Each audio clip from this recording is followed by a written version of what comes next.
You stop. Have a cup of coffee. Pull up a chair. Let's have a Bible study this morning. Turn to 2 Samuel 1:17 through 27. For David lamented Saul and Jonathan with a song. In verse 17 it says, David lamented with this lamentation over Saul and Jonathan, his son, as he bade them teach the children of Judah the use of the bow. Behold, it is written in the book of Jasher, the beauty of Israel is slain upon thy high place. How are the mighty fallen? Tell it not in Gath. Publish it not in the streets of Ascalon. Lest the daughters of the Philistines rejoice. Lest the daughters of the uncircumcised triumph.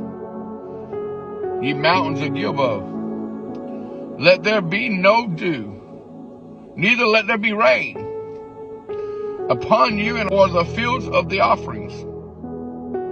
For there the shield of the mighty is vilely cast away, the shield of Saul, as though he had not been anointed with oil. From the blood of the slain, and from the fat of the mighty, the bow of Jonathan turned not back, the sword of Saul returned not empty. Saul and Jonathan were lovely, pleasant in their lives, and in their death they were not divided. They were swifter than eagles. They were stronger than lions. Ye daughters of Israel, weep over Saul, who clothed you in scarlet, and other delights, who put on ornaments of gold upon your apparel. How are the mighty fallen in the midst of the battle? O Jonathan, thou wast slain in thy high places. I am distressed for thee. My brother Jonathan, very pleasant hast thou been unto me. Thy love to me was wonderful, passing the love of women. How are the mighty fallen, and the weapons of war perished? It is a celebration of friendship and an ode to power and importance of political leadership. It was a confession by David that he had gone too far in his quest for power, more or less naive about what this life and death struggles was about. It was almost a confession of sin. The God who calls us to follow also calls us to friendship, to live life among the ambiguities of life, perhaps even sin boldly. For we see David face many temptations to succumb to adultery and use murder to cover up that sin. Still, this is all in the future. For now, David reflects on the ambiguities of life, the loss of his best friend, and the loss of his greatest enemy. How does one teach a God who is big enough to forgive a sinner like David? The church should be a place where death can be faced realistically, and our grief over loss can be safely expressed. David's dirge keeps us from moving too quickly to joy and praise after serious loss. See, David had lost his son, and his enemy was destroyed. And David was saying it is a good thing to mourn. Mourning brings healing. And that sometimes people try to push too fast to get over the loss, when sometimes you need to draw closer to God in your loss. See, when you're going through a loss in your life, you can find joy and peace in God. Don't go out and try to cover it up with worldly pleasures and things of the world to mask your feeling. Get the mourning process over with. Allow your body to healthily mourn. Because when you have a healthy mourn, it brings peace to you.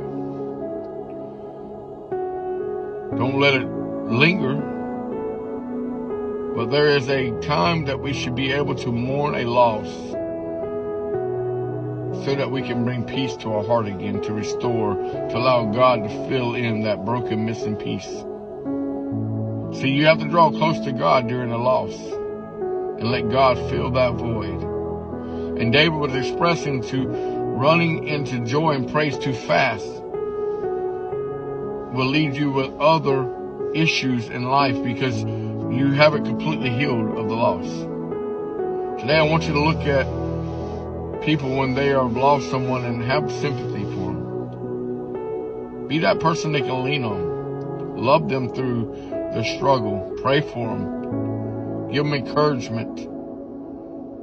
Don't rush them to get over their love loss, because you don't know what that person meant to them. Yes, we're not supposed to stay in our misery, but there is a time of mourning. You saw that Mary and them mourned over Jesus in the tomb. You saw that Martha and Mary, they mourned over Lazarus being in the tomb. Throughout the Bible, you see where people wept and cried over their loss. There is a time for that. Just don't allow it to take and consume you.